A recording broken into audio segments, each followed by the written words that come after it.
Kabupaten Berau memiliki luas wilayah lebih dari 36.000 km persegi, terdiri dari 13 kecamatan, 100 kampung, dan 10 kelurahan.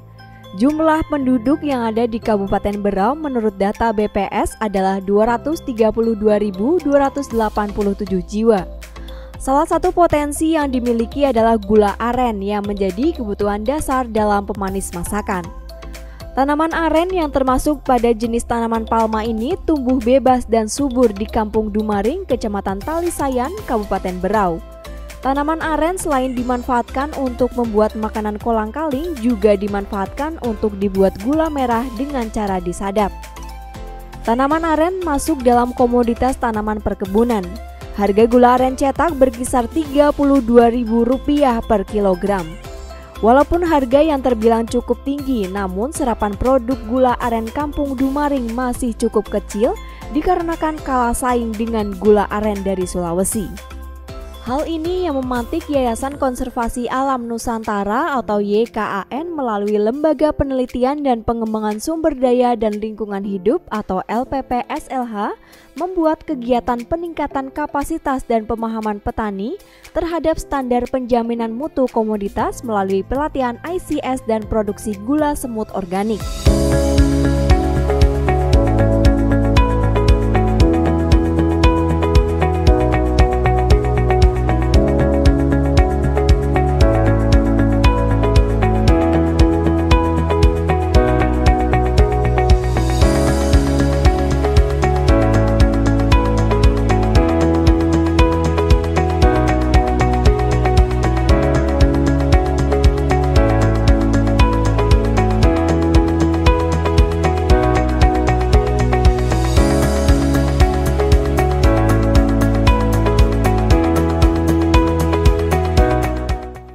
Tujuannya adalah memberikan pemahaman petani tentang standar kualitas gula organik pada pasar dunia. Kegiatan pelatihan ICS dan produksi gula semut organik komoditi aren diselenggarakan selama 4 hari pada tanggal 11 hingga 12 Februari 2021 dan 15 hingga 16 Februari 2021. Kegiatan tersebut mempelajari tentang pasar pangan organik yang meliputi pengetahuan tentang kebutuhan pangan organik dunia. Pertanian organik yang meliputi sistem budidaya pertanian organik, teknis pasca panen yakni teknis pasca panen secara organik. Yang tak kalah penting adalah materi tentang internal control system atau sistem penjagaan mutu untuk produk aren. Sertifikasi organik yang memberi wawasan kepada petani mengenai beberapa jenis sertifikasi seperti sertifikat USDA NOP dari Amerika, EU dari Eropa, dan JAZ dari Jepang.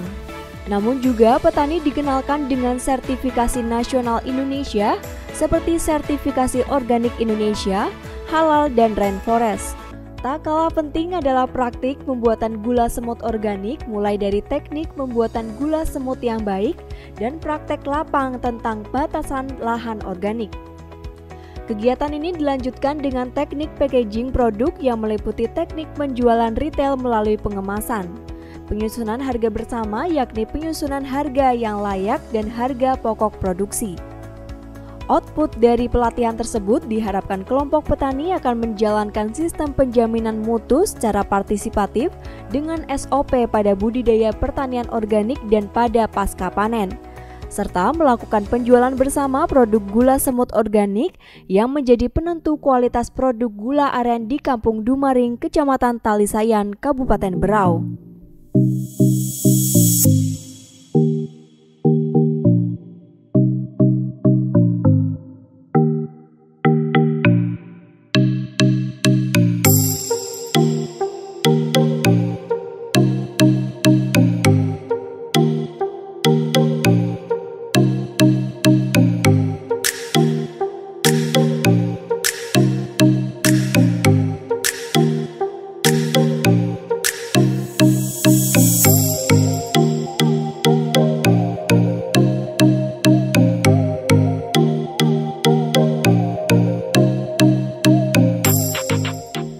Selain aren, Kabupaten Berau juga memiliki komoditas yang tak kalah potensial, yakni lada merica atau sahang. Kampung penghasil lada yang menjadi sasaran pelatihan ada di 3 lokasi, yakni di Kampung Dumaring, Kecamatan Talisayan, Biatan Ulu, Kecamatan Biatan, dan Kampung Biatan Ilir, Kecamatan Biatan. Harga lada saat ini berkisar Rp55.000 per kilogram. Meskipun harga tersebut mengalami kenaikan cukup signifikan daripada tahun kemarin, hal tersebut dianggap tak sebanding biaya operasional yang dikeluarkan. Ada berbagai hal yang menyebabkan harga lada turun, yakni faktor eksternal dan internal. Namun, faktor mutu dan kualitas yang belum memenuhi standar ekspor yang menjadi penentu rendahnya harga lada. Untuk mencapai standar mutu yang diharapkan, Yayasan Konservasi Alam Nusantara atau YKAN melalui Lembaga Penelitian dan Pengembangan Sumber Daya dan Lingkungan Hidup atau LPPSLH menggelar kegiatan peningkatan kapasitas dan pemahaman petani terhadap standar penjaminan mutu komoditas melalui pelatihan ICS. Kegiatan ini bertujuan untuk memberikan pemahaman petani lada tentang standar kualitas lada pada pasar dunia. Kegiatan pelatihan ICS komoditi lada di Kampung Biatan Ulu, Kecamatan Biatan ini diselenggarakan selama 3 hari pada tanggal 22 hingga 24 Februari 2021.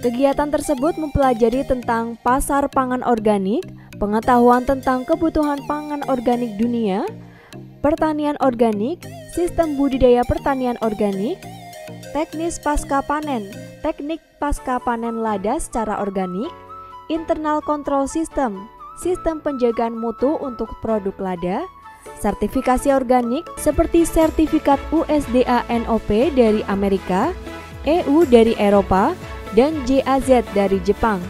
Namun juga petani dikenalkan dengan sertifikasi nasional Indonesia seperti sertifikasi organik Indonesia, halal, dan rainforest. Tahapan sertifikasi organik untuk produk lada, teknik packaging produk, teknik penjualan retail melalui pengemasan, praktik lapang, studi lapang untuk mengetahui kondisi real tanaman lada, dan praktik tahapan sertifikasi organik. Output dari pelatihan tersebut diharapkan kelompok petani lada akan menjalankan sistem penjaminan mutu secara partisipatif dengan SOP pada budidaya pertanian organik dan pada pasca panen yang menjadi penentu kualitas produk lada di Kampung Biatan Ulu dan Biatan Ilir, Kecamatan Biatan, Kabupaten Berau.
Pelaksanaan pelatihan ICS Komoditas Pala diawali dengan acara pembukaan di kantor Kepala Kampung Teluk Sumbang. Acara dimoderatori oleh Rizky Putri Hayuningtyas selaku panitia lokal dan diisi dengan sambutan dari Siswandi selaku perwakilan dari Yayasan Konservasi Alam Nusantara dan Kamarudin selaku Kepala Kampung Teluk Sumbang. Kegiatan pelatihan ICS Komoditas Pala bertempat di Balai Kampung Teluk Sumbang dengan mempertimbangkan standar protokol kesehatan dengan menjaga jarak. Pada hari pertama, acara pelatihan dibuka oleh Maya dari Yayasan Konservasi Alam Nasional menyampaikan maksud dan tujuan pelatihan dan dilanjutkan dengan berdiskusi menggali informasi dari semua peserta pelatihan tentang budidaya tanaman pala di Kampung Teluk Sumbang dan Kampung Teluk Sulaiman. Materi pertama disampaikan adalah pertanian organik. Pada diskusi ini, petani diajak untuk berdiskusi mengenai sistem budidaya pertanian yang baik, menggunakan bahan-bahan alami tanpa menggunakan bahan kimia sintetis, serta manfaatnya untuk kelestarian lingkungan.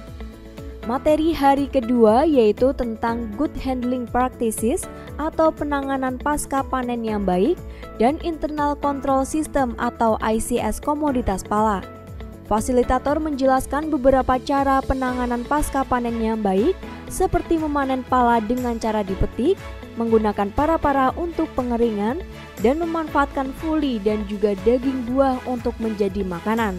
Dilanjutkan pada hari ketiga, materi mengenai sertifikasi organik dan packaging produk, memberi wawasan kepada petani mengenai beberapa jenis sertifikasi seperti sertifikat USDA NOP dari Amerika, EU dari Eropa, dan JAZ dari Jepang. Namun juga petani dikenalkan dengan sertifikasi nasional Indonesia seperti sertifikasi organik Indonesia, halal, dan rainforest. Pada siang harinya, petani diajak untuk berkreasi mengemas produk pala dengan beberapa jenis kemasan yang menarik.